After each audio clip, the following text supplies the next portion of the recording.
there, and welcome to part 3 of the Lurking in the Shadows card reading. So I picked this imagery to conclude this reading because it reminds me of the act of icing someone out.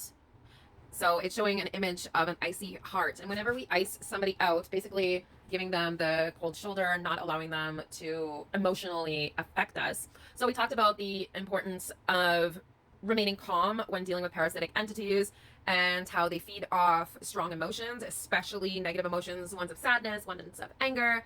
And it's important to remain neutral in order to essentially starve out the parasite in question. And so that is what we're going to try to do. So whenever you put your defenses back up and you call in angelic help and you do your breath work and your meditative practices, and maybe you have singing bowls, maybe you have sage, maybe you have sweetgrass, maybe you have salt, maybe you have pepper, maybe you have broken eggshells, depends on what you choose to use for protection.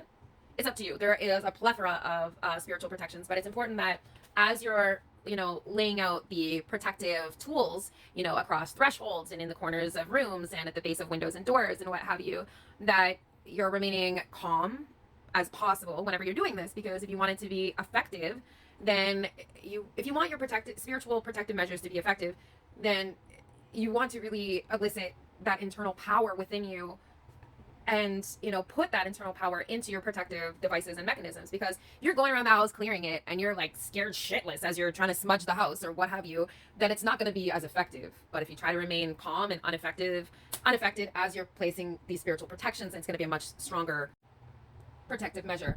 And just understand that these entities, these parasites, they're cowards. They're mimics. They can't exist alone.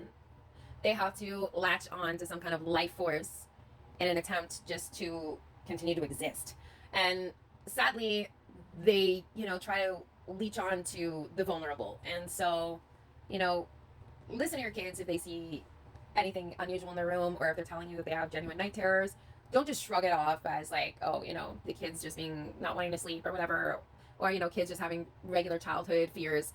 Because the thing is, if you don't pay attention to your kids' concerns of what might be lurking in the shadows of the house or the room, then those entities are going to play on the fear and grow because of the fear. So it's important to, don't play into it that it's going to become bigger than what it actually is.